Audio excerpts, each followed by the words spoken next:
देश भर में नवरात्रे मनाए जा रहे हैं। जगह जगह माता के जागरण हो रहे हैं। मंदिरों में माता की मूर्तियां सजी हुई हैं। लोग नवरात्रि के व्रत करके माता को खुश करने की बात कह रहे हैं। इसके विपरीत दूसरा पहलू ये भी निकलकर सामने आया है कि ये सब करना गलत है। क्या वास्तव में ये सब शास्त्र विरुद्ध है? इस मुद्दे पर ऐसे न्यूज ने एक आध्यात्मिक बहस का आयोजन किया। आइए देखते हैं इस महत्वपूर्ण विषय पर हमारी ये खास आध्यात्मिक बहस।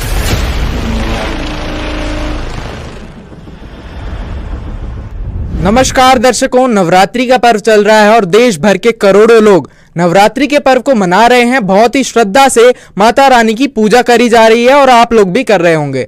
इस वक्त हमारे साथ दो अलग अलग विचारधाराओं के लोग मौजूद हैं। एक पक्ष का ये कहना है कि नवरात्रि के पर्व को मनाना चाहिए, बहुत ही श्रद्धा से हम जो है नवरात्रि के पर्व को मनाते हैं। दूसरी ओर हमारे साथ एक ऐसा पक्ष मौजूद है, ये संत रामपाल महाराज के अनुयायी हैं, जिनका ये मानना है कि नवरात्रि के पर्व को मनाने का किसी भी शास्त्र में उल्लेख नहीं है, अर्थात ये नवरात्रि के पर्व को नहीं मनाना चाहिए।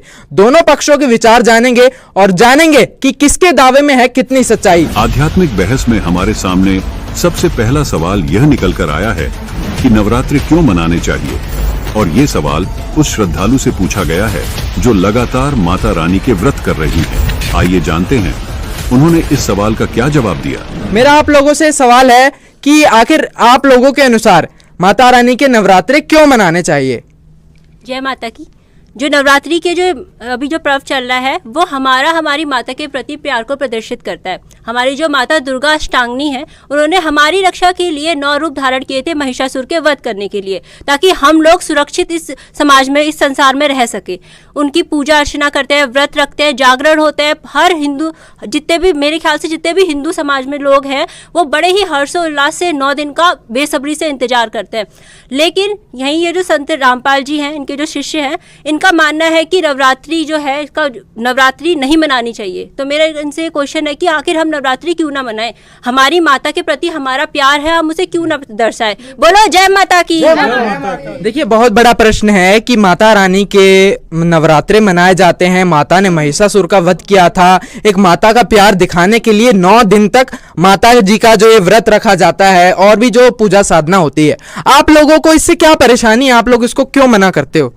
सर, सबसे पहले तो जैसा कि इन्होंने कहा कि हिंदू समाज पूरा मनाता आ रहा है, तो मैं आपको बता दूं कि हिंदू धर्म में सबसे पहले जो हमारा बेस है हिंदू धर्म का, वो हमारे धर्मशास्त्र हैं। जब अगर मैं आपको चैलेंज करती हूँ, अगर मैं धर्मशास्त्रों में अगर आप मेरे को दिखा दो कि नवरात्रि मनाने का कहीं भी उल्लेख है, तो मैं आपकी साधना करने को तैयार हूँ। और अगर हमने आपको दिखा दिया, जो हमारे गुरुजी ने दिखाया है, संत रामपाल जी महाराज जी ने, वो भी उन्होंने खुद नहीं बताया, उन्होंने शास्त्र खोल के बताया कि नवरात्रि मनाने का कहीं भी शास्त्रों में प्रमाण नहीं है।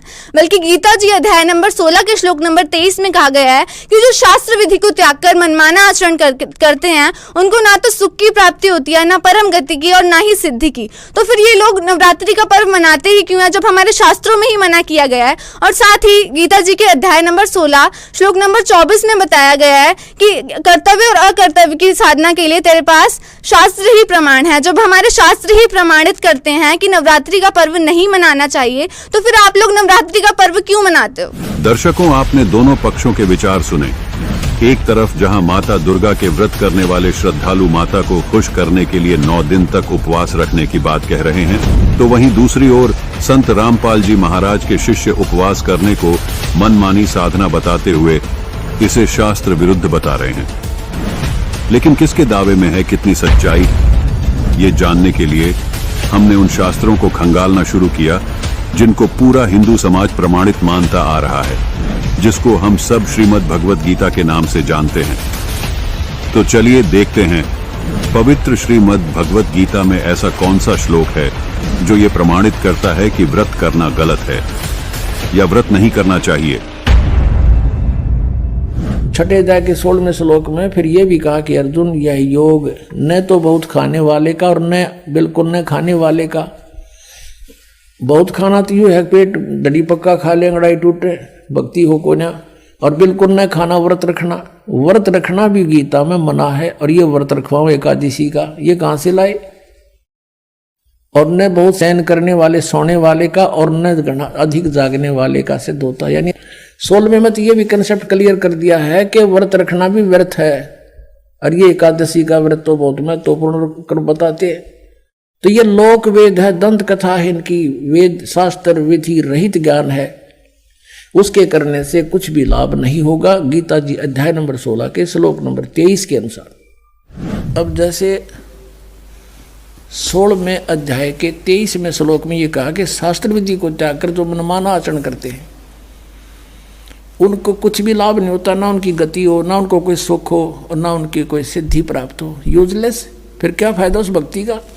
और देखिएगा इन तीनों देवताओं की भक्ति भी शास्त्र विधि त्याग का मनमाना आचरण है। ये देखिएगा, यही गीता प्रेस गोरखपुर से प्रकाशित है। 16वें अध्याय का 23वां श्लोक दिखाते हैं। ये 16वां अध्याय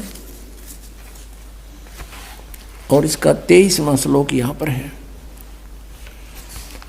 जो शास्त्र विधि को त्याग कर अपनी इच्छा से मनमाना आचरण करते हैं वह न सिद्धि को प्राप्त होता है, न परम गति को और न सुख को ही। यूजलेस। अब यहाँ 24वें श्लोक में 16वें अध्याय में कहा है, इससे तेरे लिए कर्तव्य और अकर्तव्य की व्यवस्था में शास्त्र ही प्रमाण है। यानी जो सदग्रंथों में विधि लिखी वही करना, और किसी की दंत कथा से हरे राम कृष्ण कृष्ण राधे राधे ये नहीं करना। ऐसा जानकर शास्त्र विधि से नियत कर्म करने योग्य हैं।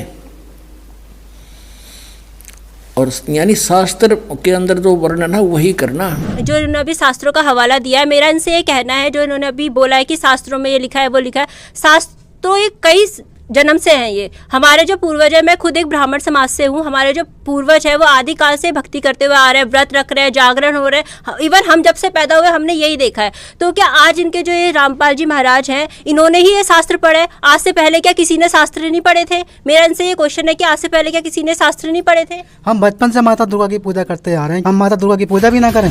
दर्शकों, आध्यात्मिक बहस में एक और सवाल निकलकर सामने आया है कि आखिर संत रामपाल जी महाराज माता दुर्गा की पूजा करने के लिए क्यों मना कर रहे हैं, जबकि पुरातन समय से हमारे पूर्वज ये पूजा करते आ रहे हैं। क्या वाकई शास्त्रों में दुर्गा जी की पूजा करने को मना किया गया है?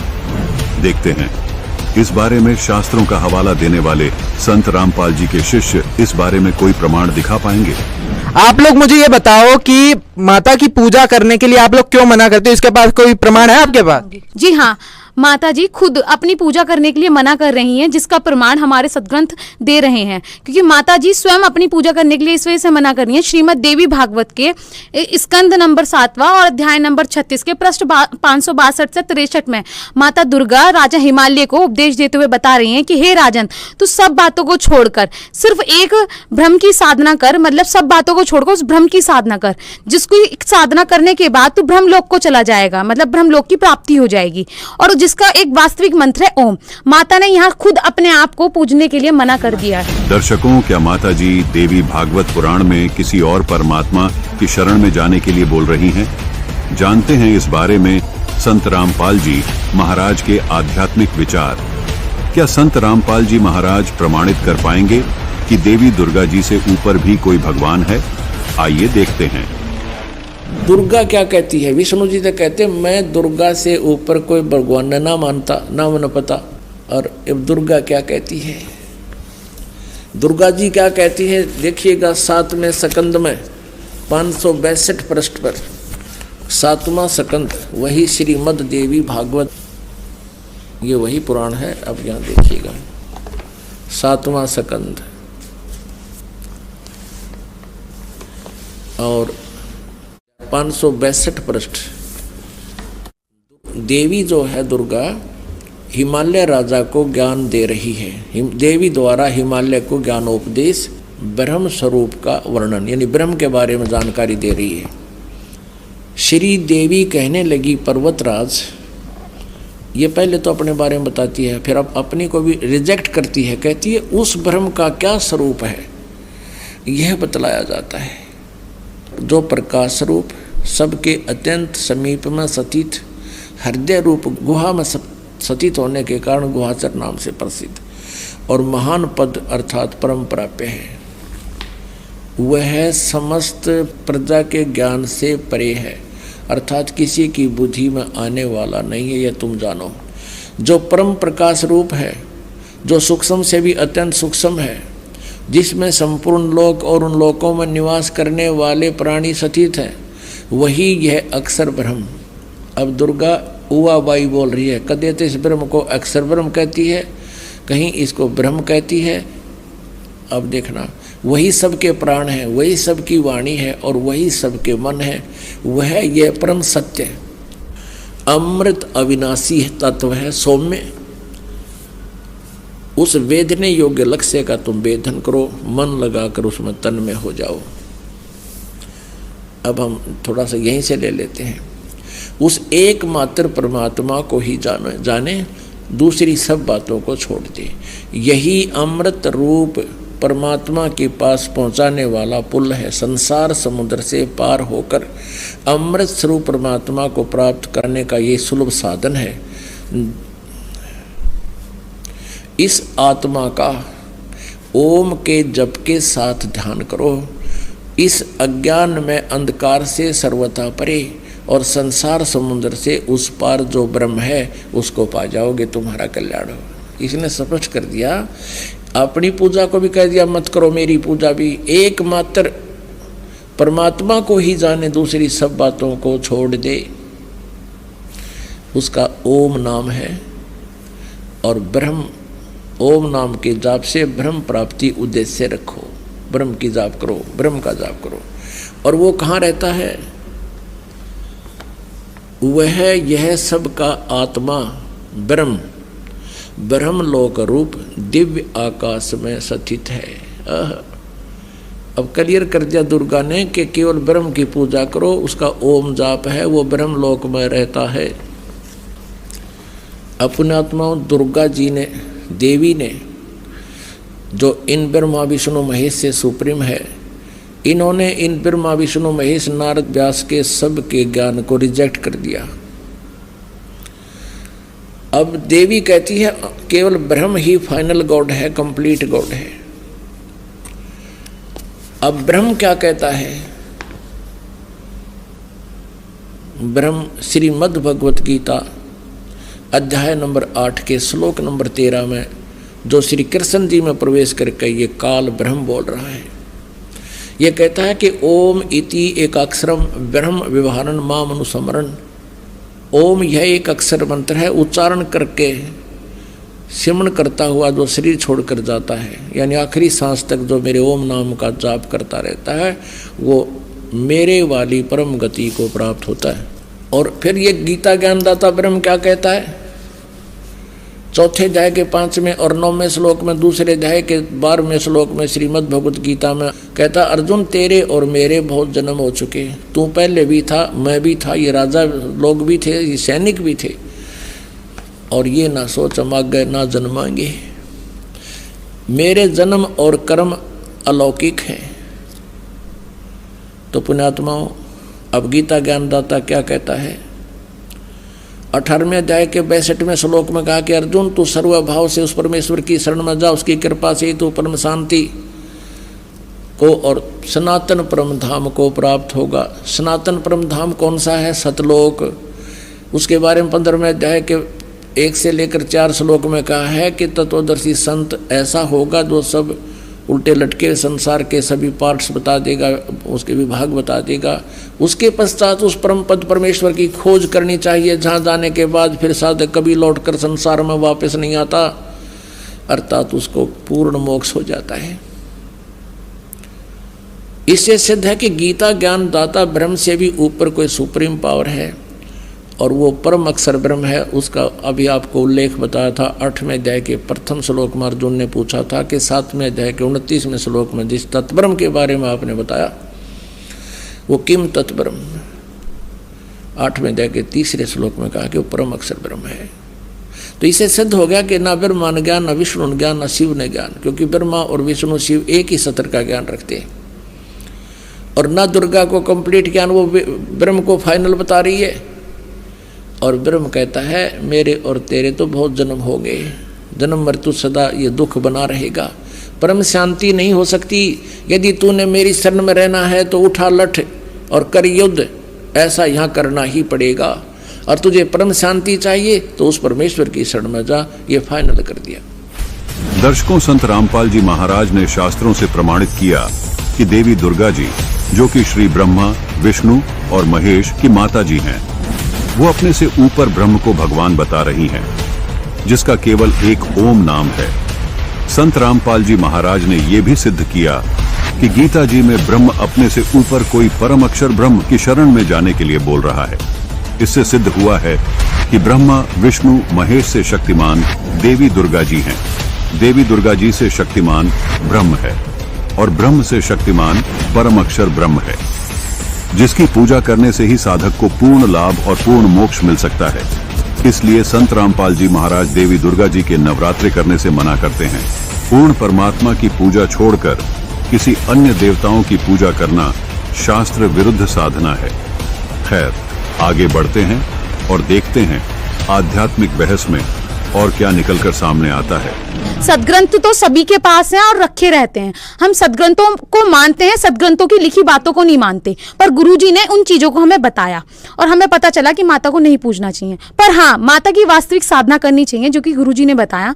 माता जी की साधना करने का एक वास्तविक मंत्र है, जिसका उल्लेख संत रामपाल जी महाराज जी ने हमें बताया, और हम माता के साल के 365 दिन उनके वास्तविक मंत्र की साधना करते हैं। जैसे कि ये लोग व्रत की बात करते हैं, तो ये अपने घर में भूखे रहेंगे तो क्या इनकी माता इनको आशीर्वाद दे देंगी? मैं इनसे ये जानना चाहती हूँ कि कौन सी ऐसी माता होगी जो अपने बच्चे को भूखा देख के प्रसन्न होगी? आप खुद बताइए कि आपकी माता भी अगर आप भूखा रहेंगे तो क्या वो खुश हो जाएंगी? और आप शास्त्रों में प्रमाणित दिखाओ पहले तो हमें। आप हिंदू धर्म को मानते हो तो शास्त्र दिखाओ हमें। हाँ जी, एक मिनट। यहाँ पर एक दूसरा जो पक्ष है वो मेरे को भारी नजर आ रहा है। उन्होंने काफी सारे प्रमाण दिए हैं। अब मैं आप लोगों से जानना चाहूंगा कि जब दूसरा पक्ष प्रमाण दे रहा है तो आपका क्या कहना है इसके ऊपर? सर, देखिए, आपके सवाल को रोककर मैं आप लोगों से पूछना चाहूंगा। इनका जो कहना है कि मतलब सदग्रंथ बहुत पहले से लिखे हुए हैं, अभी एक संत जी आते हैं, संत रामपाल जी बताते हैं कि व्रत रखना गलत है, तो मतलब बहुत समय से चलता आ रहा है, उसको आप लोग कैसे नकार सकते हो? सर, हम वही तो बार बार आपको कह रहे हैं कि हमारे शास्त्रों में ये बात लिखी गई है। आप ये मत बोलो कि संत रामपाल जी ने बताया। संत रामपाल जी महाराज जी खुद से कुछ बात नहीं बता रहे हैं, वो एक एक चीज का प्रमाण देके बता रहे हैं, वो भी हमारे धर्म ग्रंथों से ही। अगर आप वास्तविक हिंदू तो धर्मशास्त्र को तो आपको मानना ही पड़ेगा। और साथ ही आप पहले की बात कर रहे हैं, तो पहले की बात में पहले का समाज पढ़ा लिखा नहीं था। जो भी हमारे विद्वान हमें बता देते थे, हम वही सुनी सुनाई गाथा करते हुए आ रहे थे। लेकिन आज संत रामपाल जी महाराज जी ने हमें शास्त्र खोल के दिखाए हैं। वो खुद से एक भी बात नहीं बताते, उन्होंने शास्त्र प्रमाणित करके बताया कि हमें ये साधना नहीं करनी चाहिए। ठीक है, अगर मैं 1% के लिए मान लूं कि व्रत करना व्यर्थ है, लेकिन क्या हम अपनी माता रानी को जल भी न चढ़ाएं, श्रृंगार भी न चढ़ाएं? तुम कैसी बातें कर रहे हो? इन्होंने जैसा कि श्रृंगार की बात की, तो हमारा आपसे आप सभी लोगों से ये प्रश्न है कि आप श्रृंगार किसके लिए करते हो? माता श्रृंगार की हाँ जी, एक प्रश्न है संत रामपाल महाराज के शिष्यों ने पूछा है कि माता किसके लिए श्रृंगार करती है? भगवान जी के लिए, जो हमारी माता है ना, माता वो महाकाल महाशिव जी के लिए श्रृंगार करती है। शिव और शक्ति के जो सहयोग से पूरी पृथ्वी बनी हुई है। ये क्या बात कर रहे हैं? ये कौन से शास्त्र बोले? शिव और शक्ति से बड़ा हम किसी को नहीं मानते और ना कभी मानेंगे। कि जो माता दुर्गा है वो शिव जी के लिए श्रृंगार करती है।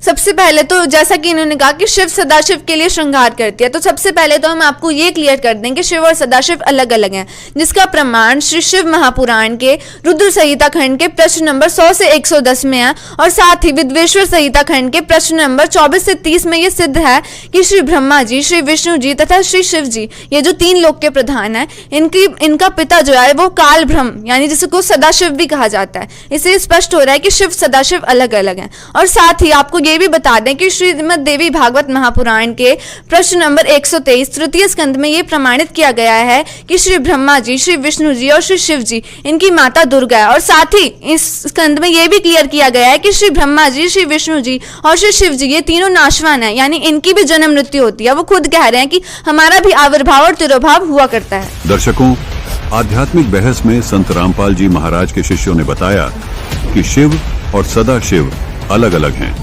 श्री ब्रह्मा, श्री विष्णु तथा श्री शिव जी की माता देवी दुर्गा जी हैं और पिता सदा शिव अर्थात ब्रह्म है। और इन तीनों देवों की भी जन्म और मृत्यु होती है। क्या ये सभी प्रमाण शास्त्रों में वर्णित हैं? देखते हैं संत रामपाल जी महाराज इस बारे में क्या प्रमाण दिखाते हैं। सुनिए संत रामपाल जी महाराज के आध्यात्मिक विचार। अपने आत्मा आपके समक्ष इतने ढेर सारे प्रमाण इकट्ठे करके दिखा करके तब ये मन स्वीकार करेगा, इस अज्ञान से हटेगा और ज्ञान को ग्रहण करेगा। अब आपको दिखाते हैं श्री शिव पुराण के अंदर जो कि ये दुर्गा इन तीनों की माँ है, ब्रह्मा विष्णु महेश की, और ये सदा शिव रूपी काल जो है, काल रूपी ब्रह्म, ये इनका पिता है। देखिए शिव पुराण गीता प्रेस गोरखपुर से प्रकाशित, केवल हिंदी वाली में। ये इसके हम आपको, ये गीता प्रेस गोरखपुर से प्रकाशित है। इसमें ब्रह्मा जी बता रहे हैं अपने पुत्र नारद को, ये संस्कृत शिव पुराण पृष्ठ 98 पे है। नीचे से अपने पुत्र नारद की यह बात सुनकर लोक पितामह ब्रह्मा वहां इस प्रकार बोले, ये 99 पृष्ठ पर है और ये रुद्र संहिता का 6वां अध्याय है। ब्रह्मा जी ने कहा, ब्रह्मन देव शिरोमणे, तुम सदा समस्त जगत के उपकार में लगे रहते हो, तुमने लोगों के हित की कामना से बहुत उत्तम बात पूछी। ये सब बताते हुए कि सृष्टि की रचना किसने की, यहाँ आ जाते हैं। जिस परब्रह्म के विषय में ज्ञान और अज्ञान से पूर्ण उक्तियों द्वारा इस प्रकार विकल्प किए जाते हैं, उसने कुछ काल के बाद, कुछ समय के बाद द्वितीय की इच्छा प्रकट की, उसके भीतर एक से अनेक होने के संकल्प उदित हुए। तब उस निराकार परमात्मा ने अपनी लीला शक्ति से अपने लिए एक मूर्ति की कल्पना की, और जो मूर्ति रहित परम ब्रह्म है उसकी मूर्ति कौन है, ये 100 पृष्ठ पे पढ़ रहे हम, 100 पृष्ठ पे भगवान सदाशिव हैं। ये काल है सदाशिव। अर्वाचीन और प्राचीन विद्वान उन्हीं को ईश्वर कहते हैं। उस समय एकाएकी रहकर सब इच्छा अनुसार विहार करने वाले उन सदाशिव ने अपने विग्रह से, अपने शरीर से स्वयं ही एक स्वरूप भूता शक्ति की सृष्टि की, जो उनके अपने श्रीअंग से कभी अलग होने वाली नहीं थी। उस पराशक्ति को प्रधान प्रकृति, प्रकृति भी कहते हैं उस दुर्गा को। गुणवती माया बुद्धि तत्व की जननी और विकार रहित बताया गया है। वह शक्ति अंबिका कही गई है, उसी को प्रकृति दोबारा फिर कहा है। प्रकृति सर्वेश्वरी और त्रिदेव जननी नित्या और मूल कारण भी कहते हैं। सदाशिव द्वारा प्रकट की गई उस प्रकृति के 8 भुजाएं, ये प्रकृति दुर्गा को कहते हैं। कति स्पष्ट हो गया। वे जो सदाशिव हैं उन्हें परम पुरुष शिव शंभु और महेश्वर कहते हैं। 101 पृष्ठ पर हम चल रहे हैं, रुद्र संहिता गीता प्रेस गोरखपुर से प्रकाशित। वे अपने सारे अंगों पर भस्म रमाए रहते हैं। उन काल रूपी ब्रह्म ने एक ही समय, ये काल रूपी ब्रह्म है, ये काल रूपी ब्रह्म, ये काल है, काल रूपी ब्रह्म ने एक ही समय शक्ति के साथ शिवलोक नामक क्षेत्र का निर्माण किया। अब मैं क्या बताना चाहता हूं आपको, वे प्रिय और प्रियतम रूप शक्ति और शिवा, ये पति पत्नी रूप में उस काशी में रहते हैं। देव से एक समय उस आनंद मन में रमण करते हुए शिवा और शिव के मन में यह इच्छा हुई कि किसी दूसरे की पुरुष की भी सृष्टि करनी चाहिए, जिस पर यह सृष्टि संचालन का महान भार रखकर हम दोनों केवल काशी में रहकर स्वेच्छा अनुसार विचरें और निर्वाण धारण करें। ऐसा विचार करके, निश्चय करके, शक्ति सहित सर्वव्यापी परमेश्वर शिव ने अपने वाम भाग से 10वें अंग पर अमृत मल दिया, यानी दुर्गा के साथ पति पत्नी व्यवहार किया, जिससे वहां एक पुत्र की उत्पन्न हुई, एक पुरुष प्रकट हुआ, उसका नाम के रखा। ये 102 पृष्ठ पर, ये रुद्र संहिता। शिव बोले, वत्स व्यापक होने से तुम्हारा विष्णु नाम विख्यात हुआ, यानी विष्णु और ब्रह्मा और शिव का पुत्र है ये काल रूपी ब्रह्म। दुर्गा इसकी पत्नी है। अब फिर ये यहाँ 6वां अध्याय खत्म होगा रुद्र संहिता का, और 7वें में भगवान ब्रह्मा जी कहते हैं देवर से, तत्पश्चात कल्याणकारी परमेश्वर सांब सदाशिव ने पूर्व प्रयत्न करके मुझे अपने दाहिने अंग से उत्पन्न किया। जिस प्रकार विष्णु किया वैसे मैं किया, मेरा बेहोश कर दिया। पुण्यात्माओं, ये स्पष्ट हो गया कि दुर्गा को प्रकृति कहते हैं। एक भक्त आता ग्वालियर से और बड़ा वैद्य है, वो वैद्य का भी कार्य करता है, और अच्छा एज्ड आदमी, समझदार बुद्धिमान दिखा था, 3 साल से नाम ले रखा, और इतना कुछ प्रमाण दास देता है। लेकिन कई बार ऐसा होता है कि अनुपस्थिति भी इसका कारण बन जाती है कि हम पूरे ज्ञान को ग्रहण नहीं करते। तो उसने कहा एक दिन 2 वर्ष नाम ले रखा था, उसके बाद कहता है कि आप गलत कहते हो, एक पत्र लिख कर दिया कि आप गलत कहते हो, दुर्गा को प्रकृति नहीं कहते, मैं नहीं मानता। मैं बोला वह नहीं मानता तो यहां मत आकर, जब तुम मेरे पर विश्वास नहीं इस दास पे, फिर तेरा आने का यहाँ पर फायदा क्या। उसको हमने यहाँ से मना कर दिया आने को। अब फिर उसने दोबारा पढ़ा अच्छी तरह, किसी ने बताया कि आप गलत कह रहे हो, इसको पढ़ो, सारे प्रमाण दे रखे हैं, लिखा हुआ है। उसने फिर पढ़ा दोबारा, फिर वापस आया, अपनी भूल को स्वीकार किया और कहा मेरी गलती बन गई थी मुझसे, और मैंने ध्यान से सुना नहीं, पढ़ा नहीं था। हमारा तो पुराना रंग चढ़ा हुआ था और वही आगे आड़े अड़ा रहा। पुण्यात्मा इतना प्रमाण देता है दास और फिर अज्ञान नहीं हटता, हद की बात है। कितना ठोक ठोक कर भरा क्या हमारे अंदर ये अज्ञान ठोक रखा है, हजारों वर्षों से ठोक रखा है। अब हम पढ़ते हैं इस गीता जी को, प्रकृति दुर्गा को कहते हैं, और 14वें अध्याय के गीता जी के 3, 4, 5 श्लोक में ये स्पष्ट कहता गीता ज्ञानदाता कि ये प्रकृति यानी दुर्गा तो मेरी पत्नी है, सब जीवों की माता है और मैं सबका पिता हूं। इसके पेट में मैं बीज स्थापित करता हूं गर्भ में, तब सब जीवों की उत्पत्ति होती है। और इसी प्रकृति से उत्पन्न तीनों गुण, रजगुण ब्रह्मा, सतगुण विष्णु, तमगुण शिव जी, ये सभी जीवों को कर्माधार से यहाँ बंधन में बांधे रहते हैं। और परमात्मा कहते हैं ये झूठ बोल रहा है, ये केवल ब्रह्मा विष्णु महेश को दोषी बता रहा है। नहीं, क्या बताते हैं? ब्रह्मा विष्णु कहते हैं, ब्रह्मा विष्णु महेश्वर माया और धर्मराया कहिए, इन पांचों में परम पंच बनाया, वाणी हमरी लहिए। परमात्मा कहते हैं ब्रह्मा विष्णु महेश माया और धर्मराया कहिए, धर्मराज कहें इस काल को, धर्मराया भी कहते हैं। और इन पांचों ने मिलकर ये प्रपंच बना रखा है, वाणी हमरी लहिए। अकेले ब्रह्मा विष्णु महेश दोषी नहीं है। अब हम आते अपने उसी कंसेप्ट के उसी पॉइंट पर कि ये क्या कह रहा है कि अब ऐसा ज्ञान सुना दूंगा अर्जुन, इसको सुनने के बाद फिर कुछ भी जानना शेष नहीं रहेगा। और ये भगत मेरी भक्ति अवश्य करते हैं, तो हजारों में से कोई मेरी भक्ति करता है, लेकिन उनमें से कोई एक ही मुझे पहचान पा रहा है। मैं कौन हूं मुझे पहचान नहीं रही है। अब फिर देखिएगा श्री मद् भगवत गीता, ये देखिएगा।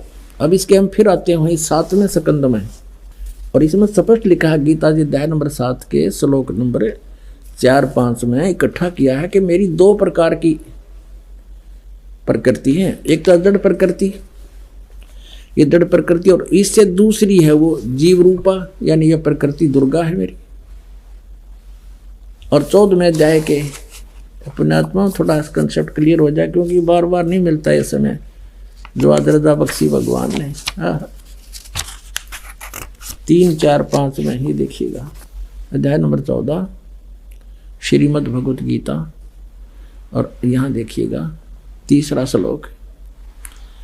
हे अर्जुन, मेरी महत ब्रह्म रूप मूल प्रकृति संपूर्ण भूतों की यानी प्राणियों की योनि है, अर्थात गर्भाधान स्थान है, और मैं सबका पिता हूँ। मैं उस योनि में गर्भ को स्थापन करता हूँ, गर्भम दधामी, उसके संयोग से इन्होंने कुछ अपना बना रखा है। सब भूतों की उत्पत्ति यानी प्राणियों की उत्पत्ति होती है। 4 में क्या कहा है? हे अर्जुन, नाना प्रकार की शरीरों में, योनियों में जितने भी मूर्तियां अर्थात शरीरधारी प्राणी उत्पन्न होते हैं, प्रकृति तो उन सब की माता है, गर्भ धारण करने वाली माता, और मैं बीज स्थापन करने वाला पिता हूँ। 5वें में क्या कहा है? हे अर्जुन, सतगुण रजगुण और तमगुण ये प्रकृति से उत्पन्न, दुर्गा से उत्पन्न, प्रकृति संभवा, रजगुण ब्रह्मा, सतगुण विष्णु, तमगुण शिव जी, दुर्गा से उत्पन्न तीनों गुण अविनाशी जीव आत्मा को शरीर में बांधते हैं। ये कहेंगे तो ये रोक रहे हैं तीनों, ब्रह्मा विष्णु महेश कर्मानुसार, और परमात्मा कहते नहीं, ये पांचों मिलकर प्रपंच बना रखा है। हमारी बात को समझ लेना, इनकी बातों में मत आना। अब परमात्मा कहते हैं कि इन पांचों ने मिलकर ब्रह्मा विष्णु महेश माया दुर्गा और ये काल कहिए इन पांचों ने मिलकर ये प्रपंच बना रखा है। वाणी हमारी लइए, हमारे ज्ञान को गहराई से समझना। आइए अब आपको देवी भागवत पुराण से प्रमाणित करते हैं कि श्री ब्रह्मा, विष्णु और महेश नाशवान हैं। इनका आविर्भाव अर्थात जन्म, तिरोभाव अर्थात मृत्यु होती है। देखिए प्रमाण। अब आपको हमें ये लोक वेद सुना करते थे, ये अपने सदग्रंथों से भी परिचित नहीं थे। ये ब्राह्मण, गुरु, ऋषि, महर्षि इन पुराणों से भी परिचित नहीं थे। और ब्रह्मा, विष्णु, महेश को अजरो अमर सर्वेश्वर महेश्वर, इनके कोई माता पिता नहीं, इनका जन्म मृत्यु नहीं होता, ऐसे कहा करते थे। ये लोक वेदता दंत कथा थी और इनके जीवनी में लिखा है कि इतना नासवान है, इनकी जन्म मृत्यु होती है, दुर्गा इनकी माता है और ये ब्रह्म इनका पिता है, ज्योति। ये देखिएगा जीवनी, ब्रह्मा विष्णु महेश की जीवनी। ये वही देवी भागवत गीता प्रेस गोरखपुर से प्रकाशित, संपादक हनुमान प्रसाद पोदार, चिमनलाल गोस्वामी। और देखना इस पे 123 पृष्ठ पे, तीसरा स्कंद 123 पृष्ठ पे विष्णु जी अपनी माता दुर्गा की महिमा गा रहे हैं और अपनी सतीथि बता रहे हैं। तुम शुद्ध स्वरूपा हो, ये सारा संसार तुम्ही से उद्भासित हो रहा है। मैं ब्रह्मा, विष्णु, मैं माने विष्णु, ब्रह्मा और शंकर, हम सभी तुम्हारी कृपा से विद्यमान हैं। हमारा आविर्भाव माने जन्म, तिरोभाव माने मृत्यु हुआ करता है। केवल तुम ही नित्य हो, जगत जननी हो, प्रकृति और सनातनी देवी हो। ये प्रकृति शब्द भी याद रखना, आपका गीता जी में काम आएगा। जब 14वें अध्याय में दास आपको बताएगा कि प्रकृति से उत्पन्न तीनों गुण, रजगुण ब्रह्मा, सतगुण विष्णु, तम गुण शिव जी, ये जीव को कर्मानुसार फंसाए रखते हैं। प्रकृति माने दुर्गा, 14वें अध्याय के 3, 4, 5 श्लोक में लिखा है कि प्रकृति मेरी पत्नी है, मैं पति हूँ इसका, इसके पेट में जीव स्थापित करता हूँ जिससे सब जीवों की उत्पत्ति होती है। विष्णु जी कह रहे हैं कि मैं ब्रह्मा और शंकर, हम सभी तुम्हारी कृपा से विद्यमान है। हमारा आविर्भाव माने जन्म, तिरोभाव माने मृत्यु हुआ करता है। केवल तुम ही नित्य हो, जगत जननी हो, प्रकृति और सनातनी देवी हो। इसी का समर्थन भगवान शंकर कहते हैं। भगवान शंकर बोले, देवी यदि महाभाग विष्णु तुम ही से प्रकट हुए हैं यानी उत्पन्न हुए हैं, तो उनके बाद उत्पन्न होने वाले ब्रह्मा भी तुम्हारे ही बालक हुए। फिर मैं तुमको लीला करने वाला शंकर क्या तुम्हारी संतान नहीं हुआ? इति सिद्धम के ब्रह्मा विष्णु महेश नासवान है, दुर्गा इनकी माता है। मुझे भी उत्पन्न करने वाली तुम ही हो शिवे। संपूर्ण संसार की सृष्टि करने में तुम बड़ी चतुर हो। इस संसार की सृष्टि, स्थिति और संहार में तुम्हारे गुण सदा समर्थ हैं। उन्हीं तीनों गुणों से उत्पन्न हम ब्रह्मा विष्णु एवं शंकर नियमा अनुसार कार्य में तत्पर रहते हैं। इससे सिद्ध हो गया रजगुण ब्रह्मा, सतगुण विष्णु, तम गुण शिव जी। और ये केवल नियमित काम कर सकते हैं, जैसा वर्क डन, इसमें कोई परिवर्तन ये नहीं कर सकते। इस पवित्र पुराण के इन चंद पंक्तियों ने ये स्पष्ट कर दिया, 4 कंसेप्ट क्लियर कर दिए। एक तो ये है कि ब्रह्मा विष्णु महेश नासवान, इनकी जन्म मृत्यु होती है। दूसरा ये हो गया कि दुर्गा इनकी माता है। तीसरा ये हो गया कि रजगुण ब्रह्मा, सतगुण विष्णु, तम गुण शिव जी है। और चौथा ये हो गया कि ये केवल जैसा जिसने कर्म किया है उतना ही आपको दे सकते हैं, उसमें कोई परिवर्तन नहीं कर सकते। और उसी के साथ जैसे कि पता चल गया कि शिव जी उनके पति नहीं है। श्रीमद् देवी भागवत महापुराण के 33 स्कंद और प्रश्न नंबर 114 से 115 में बताया गया है कि माता दुर्गा, जिसको जगत जननी शेरावाली या अष्टांगी भी कहा जाता है, उसके पति काल ब्रह्म है, जो कि वहाँ क्षर पुरुष के रूप में संबोधित किया गया है। और माता दुर्गा को भवानी के रूप में संबोधित किया गया है और बताया गया है कि वो दोनों एक साथ रहते हैं, वह अविभाज्य संबंध स्थापित करते हैं। और यही नहीं, इसका प्रमाण और भी सदग्रंथों में दिया गया है। जैसे कि शिव पुराण के रुद्र संहिता के अध्याय नंबर 6 में भी बताया गया है कि माता दुर्गा का पति कौन है, वो माता दुर्गा का पति काल ब्रह्म है। और उसी के साथ साथ श्रीमद् भगवद गीता के अध्याय नंबर 14 श्लोक नंबर 3 से 5 में बताया गया है कि माता दुर्गा का पति काल ब्रह्म है। इससे साफ तौर से सिद्ध हो रहा है कि माता के जो पति है वो काल ब्रह्म है और उसी के लिए माता श्रृंगार करती है।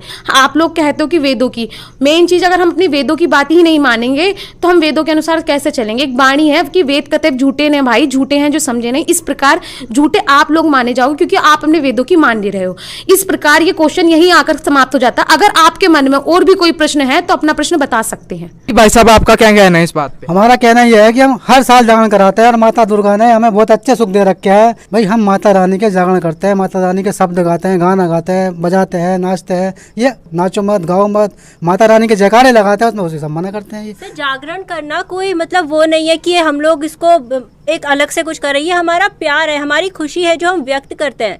जागरण के थ्रू रात भर हम लोग माता की स्तुति करते हैं, जयकारे लगाते हैं, उनके भजन करते हैं। तो हाँ जी, बताइए जी। सबसे पहले तो ये जो कह रहे हैं कि इनको बहुत सुख मिलते हैं माता रानी के जागरण से, ये पहले तो पिछले जन्मों के इनके पुण्य कर्म है जो इनको इस जन्म में सुख मिल रहे हैं, जिस वजह से इनको कोई दिक्कत महसूस नहीं हो रही है। दूसरी बात ये कि एक रात जागरण कर लेने से क्या माता रानी खुश हो जाएगी? एक रात की पूजा पाठ से माता रानी इनको पूरे साल के खुशियां दे देगी। और इन्होंने ये कहा कि जागरण में ये नाचते गाते हैं। पहली बात तो आपको मैं बता दूं, एक वाणी है, नाचे गाए किन्हू न मिलिया, जिन मिलिया तिन रोए, नाचे गाए हरि मिले तो कौन दुहागन होए। अगर नाचने गाने से ही भगवान मिलता तो आज तो सबको भगवान की प्राप्ति हो चुकी होती। अगर आपके ऐसे पाखंड करने से ही माता खुश होती है तो फिर ऐसा कहीं भी प्रमाण नहीं है, क्योंकि माता जी ने खुद स्पष्ट कर दिया और इसका प्रमाण हम आपको पहले भी बता चुके हैं। और साथ ही सूक्ष्म वेद की भी एक वाणी है, जैसे कि आपने जागरण की बात की तो सूक्ष्म वेद की एक वाणी है, दुर्गा ध्यान पड़े तिस बगड़म ता संगति डूबे सब नगरम। अर्थात ये जो भी आपकी साधना है ना वो सब व्यर्थ है, कहीं भी इस चीज का उल्लेख नहीं है। अगर आप हमें इस चीज का उल्लेख दे दो तो आप हम आपकी बात मान ले। दर्शकों, आखिर क्या कहती हैं सूक्ष्म वेद की वाणी? आइए जानते हैं इस बारे में संत रामपाल जी महाराज के आध्यात्मिक विचार। दुर्गा ध्यान पड़े जिस बगड़म ता संगति डूबे सब नगरम। जैसे किसी के घर पर ये दुर्गा का जागरण होना तो पड़ोसी और भी जिसका थोड़ा सा ब्यों तो उन्होंने क्या करे, ए जी मारा भी कर दियो तड़के, मारा भी रख दो, हम भी एक जागरण करवाएंगे। क्यों? देखा देखी हम करते ही हैं, भगवान का ज्ञान तो हमें है नहीं। और उठ के सुरीली आवाज़ और बड़े गाने बजाने और सब तरह के अट्रैक्शन होता है। अब वहाँ क्या था, एक बार इस दास को भी अवसर मिला एक जागरण की थोड़ी सी झलक देखने का। जब नाम ले लिया था, ज्ञान हो गया था। एक भक्त हमारा तो थोड़े से भगते उसके घर पे गया हुआ था शाम को। फिर वो थोड़ी देर पाछा उनके वो ढोलक से बाजन लगे। मैंने पूछा ये क्या हो रहा है? कि दुर्गा का जागरण होगा यहाँ पर। हम दोनों चल पड़े, पैदल आ रहे थे तो देखा उसके साथ में टेंट ला रखे घर के आंगन में, और वहाँ दुर्गा का वो जागरण शुरू हो रहा। अब एक स्पेशल बुला रखा वहाँ जागरण करने वाला जो गायक, और उसका अलग से एक रेजिडेंस टेंट में बना रखा, गर्मियों के दिन थे। तो वहाँ शुरू कर रखे, सारे बोलो जय माता दी, अगले बोलो जय माता दी, पिछले बोलो जय माता दी। मैं नहीं सुनिया जय माता दी। वो तो नेक बने होकर दे, मैं नहीं सुनिया, सारे जोर तो बोलो जय माता दी। अब वो न्यू करता करता सारे बोलो जय माता, वो टेंट में खिसक गया। और वो मेरा साथी ने बोला आज दिखाऊंगा आपको इस, वो टेंट हटा लिया हमने बाहर से, थोड़े से नु देखने लगे। वो पहले तो उसको देख रहे थे वो गाने गाओ, तो फिर इधर गया तो फिर दूसरी वो कनात के सारा देखे क्या कर रहे। उसने वहाँ पौवा निकाला एक आधा बोतल उसका शराब का, दराज मत है, और वह कैंपा खोली, गिलास में दोनों डाले और गट दही कर कहने बोला पी के। मैं नहीं सुनिया, इतने कड़े सुनेगा लाली गुटी, मैं नहीं सुनिया, सारे बोलो तेरा गजब भैया। अब परमात्मा कहते हैं दुर्गा ध्यान पड़े तिस बगड़म ता संगति डूबे सब नगरम। इस डिबेट से यह निष्कर्ष निकलता है कि संत रामपाल महाराज जी के अनुयायियों ने जो दावा किया था वो 100 का 100 यहाँ पर सत्य होता है कि गीता जी में लिखा है कि व्रत करना गलत है और नवरात्रि का किसी भी शास्त्र में उल्लेख नहीं है। इन्होंने उसको अपने शास्त्रों से जो है सिद्ध कर दिया कि संत रामपाल महाराज ने ये बताया है कि नवरात्रि मनाना कहीं पर भी नहीं लिखा हुआ है। तो इस बात पर आप लोग अब क्या कहना चाहोगे? देखो सर जी, ये प्रमाण की बात करते हैं, प्रमाण उन्होंने कई सारे प्रमाण दिखाए हैं। हम इनकी किताबें लेके जाएंगे, वो शास्त्र अपने घर रखे हुए हैं हमारे, और उनको मिलान करेंगे। अगर इनकी बातें कुछ सही हैं तो उस पर हम विचार करेंगे। हमारा भी आप सभी से यही रिक्वेस्ट है कि आप भी अपना मिलान करें, जो भी प्रमाण संत रामपाल महाराज जी के शिष्यों ने आप लोगों को दिखाए हैं उस पर आप मिलान करें, फिर विचार करें। हाँ जी, आप लोगों का क्या कहना है इस बात पर? हम भी यही कहना चाहेंगे कि आप लोग अपने घर पे जो आपके शास्त्र रखे हुए हैं, जिन्होंने आपके खोल के पढ़ा नहीं आज तक, तो हम भी यही अनुरोध करेंगे कि संत रामपाल जी महाराज जी ने जो हमें शास्त्र खोल खोल के दिखाए हैं, आप भी घर जाके उन्हें मिलान करें और देखें कि हमारे सदग्रंथों में क्या लिखा है। सिर्फ संत रामपाल जी महाराज जी ने ही हमें ये शास्त्र विधि अनुसार भक्ति साधना बताई है। जैसे कि हमने इतने सारे प्रमाण इन लोगों को दिए, मगर ये लोग हमें उसके अपोजिट में एक भी चीज नहीं बता पाए। इससे तो यही सिद्ध होता है कि संत रामपाल जी महाराज जी का जो ज्ञान है वो ऑथेंटिक है और ये सब लोग जो हैं वो झूठे हैं। संत रामपाल जी महाराज जो साधना बता रहे हैं बिल्कुल 100% सही है, और हमने जितने भी यहाँ पे भाई बहन है, जितने भी हमने प्रमाण दिए हैं वो 100% ट्रू हैं। अब हमने आपको ढेर सारे प्रमाण दिखा दिए हैं और संत रामपाल जी महाराज जी ने ही हमें शास्त्रों में से खोल खोल के ये प्रमाण दिखाए हैं, और आपने हमें एक भी बात का प्रमाण के साथ जवाब नहीं दिया है। इसीलिए अब आपको ये चैलेंज एक्सेप्ट करना पड़ेगा और आपको भी संत रामपाल जी महाराज जी की शरण में आना पड़ेगा, क्योंकि संत रामपाल जी महाराज जी ही विश्व भर में ऐसे हैं जो एकमात्र ऐसे संत हैं जो सत्य भक्ति साधना दे रहे हैं, और उनकी शरण में आने से लाखों ऐसे उनके श्रद्धालु हैं जिन्हें लाभ भी मिल रहे हैं। अब आपको ये बात माननी पड़ेगी और आपको स्वीकार भी करना पड़ेगा कि संत रामपाल जी महाराज जी ही एकमात्र तत्वदर्शी संत हैं। दर्शकों, अब आपको कुछ ऐसे श्रद्धालुओं के अनुभव सुनाते हैं जिन्होंने पहले मां देवी दुर्गा की खूब पूजा करी, प्रत्येक नवरात्रि पर 9 दिन उपवास रखे, परंतु उन सभी व्रत उपवास रखने से उन्हें कोई लाभ प्राप्त नहीं हुआ। सुनिए उन श्रद्धालुओं के अनुभव। माता जी की भी मैं बहुत ही भक्ति करता था। माता जी को मैं 5 दीपक जलाता था, और माता जी की एक शक्ति भी थी मेरे पास में जो नारियल की थी। उससे मैं मतलब आगे पीछे भूत भविष्य वर्तमान की भी बात बता सकता था, मगर फिर भी मेरे घर की ना तो कोई आर्थिक समस्या ठीक हुई, ना कोई हमसे कोई बीमारी नहीं गई। हम मम्मी बहुत ही दुखी थे सब। मेरे को दर्शन भी दिए थे। माता जी की जोत आसमान से मेरे घर पर उतरी थी। शेर की सवारी की चौकी मेरे घर पे थी, और माता जी कई बार मेरे को दर्शन भी दिए, प्रत्यक्ष भी दर्शन दिया, अप्रत्यक्ष भी दर्शन। सपने में भी मेरे को गोद में जैसे बच्चे को खिलाते, इस प्रकार माता जी ने मेरे को गोद में खिलाया है। और उसके बाद फिर भी मेरे घर की, मेरी पत्नी की, मेरे बाल बच्चों की कोई भी समस्याएं ठीक नहीं होती थी। इतनी भक्ति करने के बाद में भी मैं तकलीफ में ही था। बचपन से ही हम माता जी की पूजा करते थे। हमारे घर पे श्रद्धालु आते थे दूर दूर से, जैसे महाराष्ट्र, गुजरात, मध्य प्रदेश से, हर जगह से हमारे घर पर श्रद्धालु आते थे। मेरी मम्मी को माता जी आती थी और हम माता जी की पूजा करते थे। सर, हम माता जी की पूजा करते थे सुबह 4 बजे उठ के भी, और जैसे हम माता जी की पूजा करते थे उससे हमें कुछ लाभ नहीं मिला। हमारी तीसरी नंबर बहन है जिसको बहुत हिचकी चलती थी। हमारे घर पे दूसरे श्रद्धालु ठीक होके जाते थे, मगर मेरी बहन की तकलीफ ठीक नहीं हुई। उसके बाद में हमारे पिताजी को हार्ट अटैक आ गया माता जी की पूजा करते करते। फिर मेरी मम्मी भी पागल हो गई। ऐसे करते करते हम ऐसी परेशानी में फंसे हुए थे। मैं संत रामपाल जी महाराज, बंदी छोड़ सदगुरु रामपाल जी महाराज जी की साधना करने से पहले दुर्गा जी की उपासना करता था। चूँकि मेरे घर में सारे लोग दुर्गा की ही उपासना करते थे, वही उपासना मैं करता था। और उस उपासना के करते करते मेरे जीवन में इतने कहर टूटे कि 26 साल की उम्र में मेरी पत्नी की मृत्यु हो गई कैंसर से। और दुर्गा जी का उपासना करने से जो मैं आपको बताने जा रहा हूँ कि दुर्गा जी ऐसे साक्षात 8वां अंग सहित ऐसे तख्त पे विराजमान हो जाती थी, और हम उनसे यही प्रार्थना करते थे कि कैंसर था, कैंसर ठीक हो जाए। आज जगत जननी है जैसा सुन रखा था, हमारे गुरुओं ने, धर्म गुरुओं ने हमको बता रखा था कि दुर्गा ही सारी जगत की जननी है। तो हमने कहा हमारे तो भाग खुल गए। ये इतना मतलब किसी को नहीं मिला।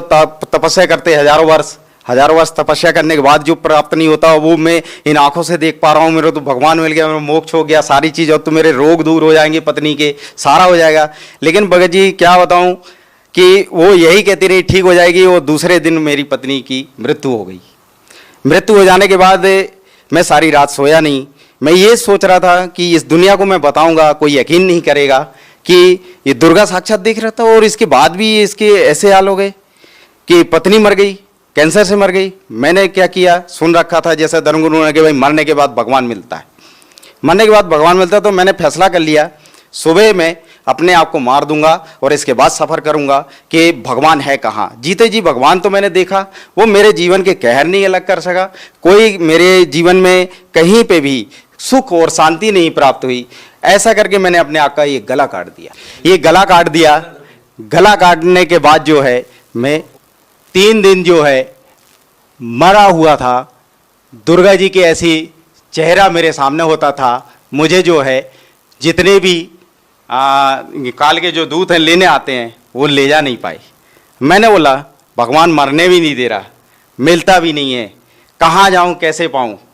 जब ये चीज़ हुई, मेरे प्रश्नों का उत्तर नहीं मिल रहा है, मरने देता नहीं, मिलता है नहीं, भगवान है कहाँ। ऐसा करके जो है मैं प्रश्नों पे प्रश्न मेरे अंदर से उठ रहे थे। फिर हुआ क्या सर जी कि मैं तीसरे दिन जब अपने होश में आया तो मैं बेड पे पाया, हॉस्पिटल में पड़ा हुआ था। मैं बोल रहा हूँ, मेरी आवाज़ नहीं निकल रही है। तो मैं इशारा किया कि मेरी आवाज़ क्यों नहीं सुन रहे, कोई सुनने वाला नहीं, सब देख रहे हैं। एकदम से उन्होंने देखा, अरे इसको होश आ गया, होश आ गया, ठीक है। इसके बाद क्या हुआ, मैंने सोचा कि यार जब इनको सुनाई ही नहीं दे रहा, अच्छा रहा, कौन कितने सवाल पूछते, क्यों तूने गला काट लिया, क्यों ये कर लिया। मैंने बोला अच्छा रहा, चल एक काम तो अच्छा किया मेरे जीवन में, कम से कम बोलने का जो था वो बंद कर दिया। किस किस को जवाब देता मैं, बिल्कुल। मैं ये आपको बहुत बढ़िया बात बताता हूँ, मेरे जब ये प्रश्नों का हल नहीं हुआ कि भगवान ये नहीं है तो वो परमात्मा है कौन, कहाँ है, कैसे मिलेगा। मैं इस खोज में जब चला तो मेरे माइंड में एक बात आई कि जो सारे जितने चैनल्स हैं, कहीं ना कहीं कोई तो गुरु होगा जो इस संसार के विषय में, इस भगवान के विषय में जानकारी दे रहा होगा। ये प्रेरणा हुई मेरे अंदर ऑटोमेटिक, पता नहीं क्यों। मैंने फिर सारे चैनल, सुबह से बैठता था, दिन के 6-7 बजे जो है मैं बैठ जाता था और 11-12 बजे तक मैं चैनल देखता था, सत्संग सुनता था, देखता था कोई राम की कथा सुना रहा है, कोई विष्णु जी को बता रहा है, कोई जो है कृष्ण जी को लीला बता रहा है, लेकिन कोई इसके आगे की कोई कथा ही नहीं बता रहा है। जब नहीं बता रहा तो मैं उनको फिर मोल्ड करते जाता था, मतलब उनको चैनल चेंज करते जाता था। नहीं मिलता था, थक जाता था, दोपहर में खाना खाता, फिर सो जाता। 3 बजे फिर उठता, शाम के 6 बजे तक चैनल देखता मैं। चैनल देखने के बाद वही कोई राम कथा, कोई कृष्ण जी की लीला बता रहा, वो गोवर्धन पर्वत उठाए, इसके आगे कोई ज्ञान ही नहीं, कोई नहीं। कोई हनुमान जी की उपासना बता रहा, आप ऐसा कर लो, ये हनुमान जी ऐसा चमत्कार कर देंगे, हनुमान जी पूर्ण परमात्मा है कलयुग में। मेरे को ज्ञान ही नहीं समझ में आ रहा है, कोई हनुमान जी को भगवान बता रहा। फिर हुआ क्या कि मुझे जो है ये प्रश्नों का उत्तर एक दिन जो है बंदी छोड़ सतगुरु रामपाल जी महाराज जी का चैनल देखा। उसमें बंदी छोड़ सतगुरु रामपाल जी महाराज जो है दुर्गा कैसे पैदा हुई, कहां से इसकी उत्पत्ति हुई, ये सदग्रंथों में प्रमाण करके सब कुछ बता रहे थे। और जैसा मैंने उनका ज्ञान सुना, मेरे तो पैर तले से जमीन ही खिसक गई कि ऐसा अनमोल ज्ञान, हे परमात्मा आप तो ऐसा अनमोल ज्ञान बता रहे हैं मालिक। मैं कहाँ खोज रहा था परमात्मा, आप तो यहाँ मिले मालिक मुझे। मैं तो कहाँ ढूंढा, गला काट दिया परमात्मा। आपको तो ढूंढते ढूंढते मालिक आपने मुझे ऐसे दर्शन दिए। हे परमात्मा मुझे शरण में ले लो मालिक, मेरा तो सब कुछ बर्बाद हो गया है। यहाँ दुनिया झूठ झूठ बोल बोल के और सबको बरगला रखी है, इनको सब मूर्ख बना रखा है, अपनी दुकानें चला रहे मालिक। ऐसा ज्ञान आपने जो निचोड़ करके सदग्रंथों में दिखा दिया। मैं तो ढूंढ रहा था परमात्मा, किसी ने आज तक, मैं बताऊं आपसे सर जी, किसी ने आज तक सदग्रंथों को खोल के नहीं दिखाया कि देवी भगवत गीता में क्या लिखा है, गीता में क्या लिखा है, वेदों में क्या लिखा है, कुरान शरीफ में क्या लिखा है, पवित्र गुरु ग्रंथ में क्या लिखा है, पवित्र बाइबल में क्या लिखा है। गुरु ग्रंथ में भी परमात्मा का नाम लिखा है। 721 वाणी में भगवान अपनी वाणी में कहते हैं, एक अर्ज गुत्तम पेश तू कौन करतार, हक्का कबीर करीन तू बे परवरदिगार। वो मालिक का नाम बता रहे गुरु ग्रंथ साहिब में।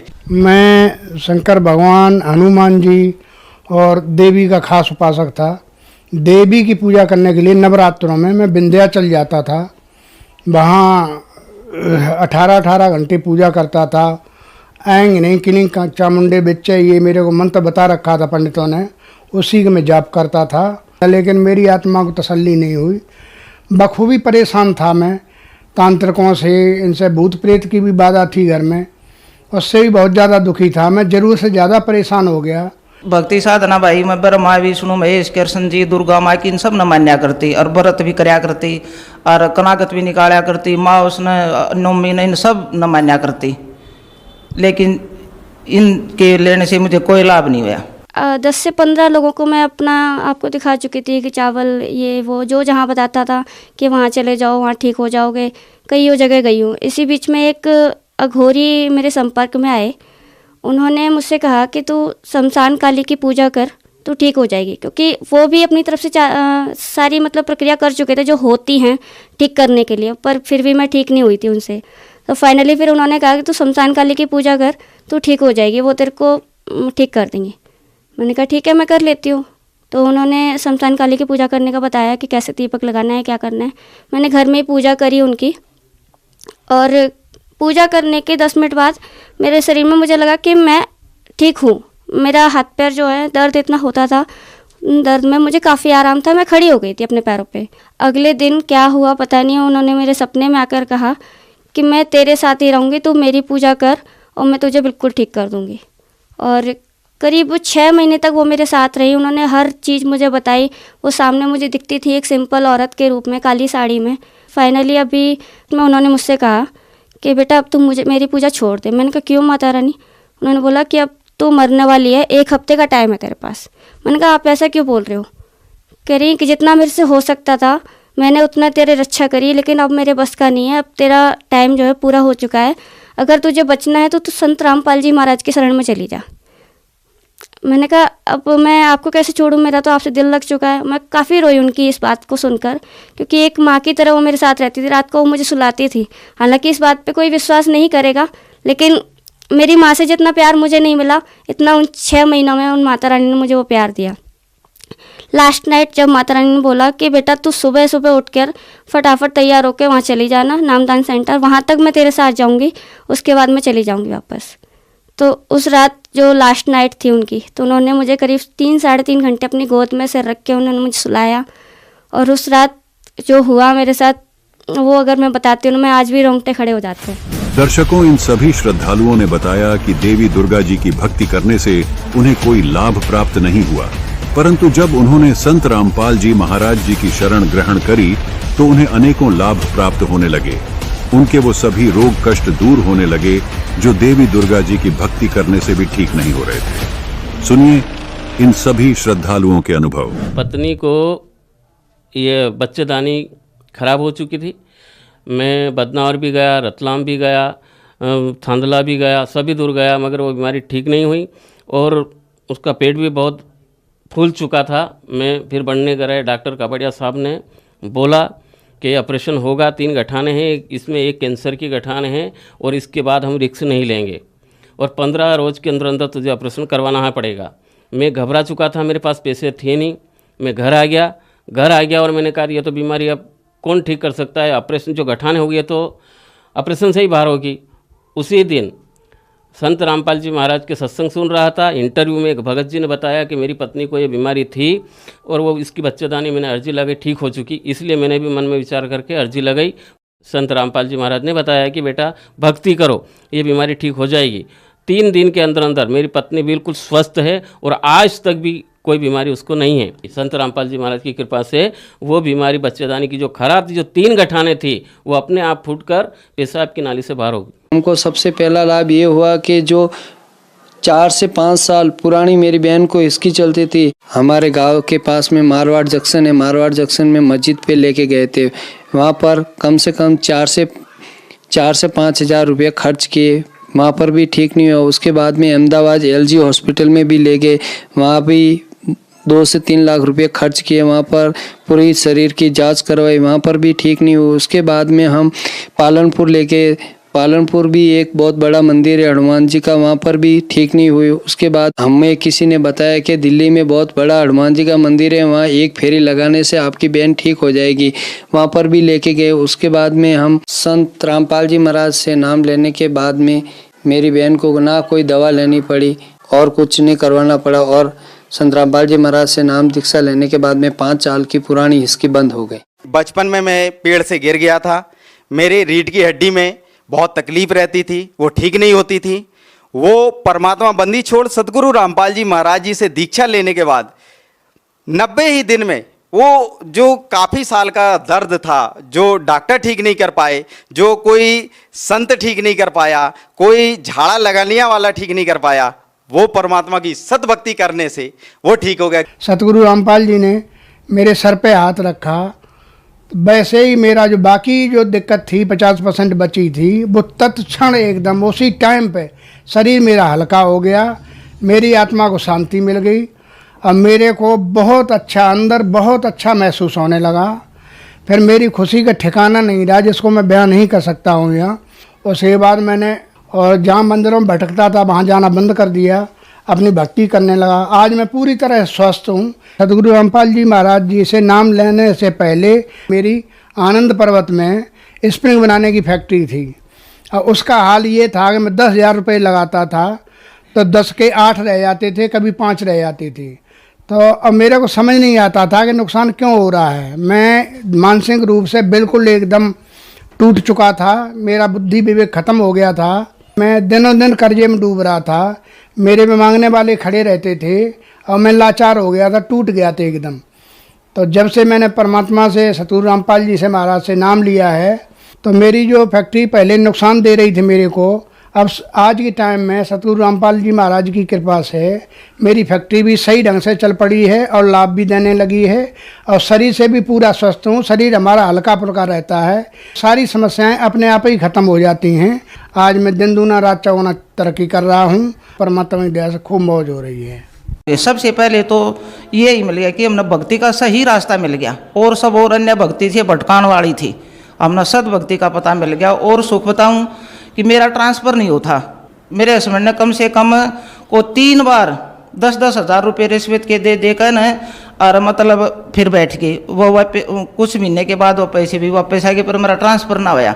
फिर भाई ज्यों ही नामदान लिया मैंने 20 दिसंबर 1999 में, हफ्ते भीतर मेरा ट्रांसफ़र हो गया। और मेरे घर गाँव का ही बताने वाला गया, हमारे घर ही काका मेरी चाची का ट्रांसफ़र हो गया है, अरे जो दिया उसने लेटर दे दिया।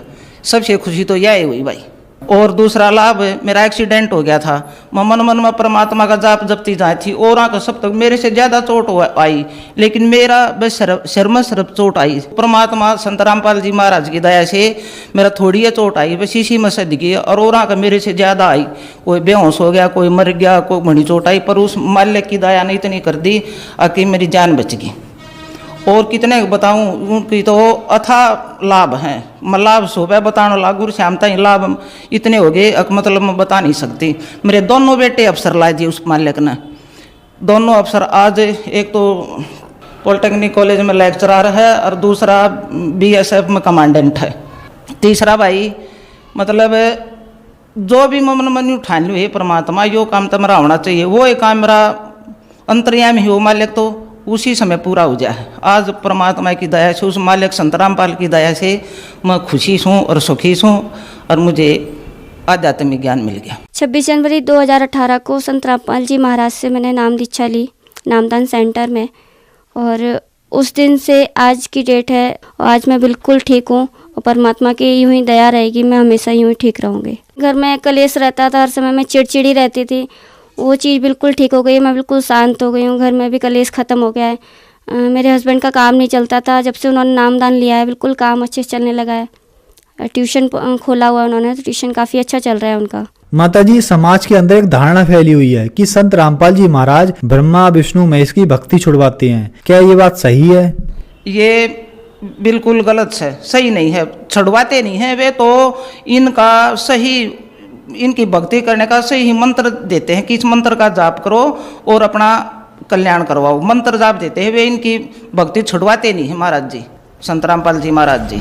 तो दर्शकों, देखा आपने, जिन नवरात्रों को पूरा हिंदू समाज ये समझकर मना रहा था कि ये मनाने से माता देवी दुर्गा खुश हो जाएगी, ये गलत सिद्ध हुआ, क्योंकि इन नवरात्रि व्रत आदि करने का प्रमाण किसी भी शास्त्र में नहीं मिलता। अपितु गीता अध्याय 6 श्लोक 16 में व्रत करना निषेध बताया है। माता देवी दुर्गा तथा अन्य देवताओं को खुश करने का व अपनी ओर आकर्षित करने का मंत्र संत रामपाल जी महाराज अपने शिष्यों को देते हैं। साथ ही संत रामपाल जी महाराज ने शास्त्रों से ये भी प्रमाणित किया कि देवी दुर्गा अपने से ऊपर ब्रह्म को बताती है, जिसकी भक्ति का मंत्र ओम है, और पूर्ण परमात्मा की प्राप्ति का मंत्र गीता अध्याय 17 श्लोक 23 में है, जो कि सांकेतिक है। ये मंत्र भी संत रामपाल जी महाराज अपने शिष्यों को देते हैं। आज की आध्यात्मिक बहस में इतना ही। धन्यवाद।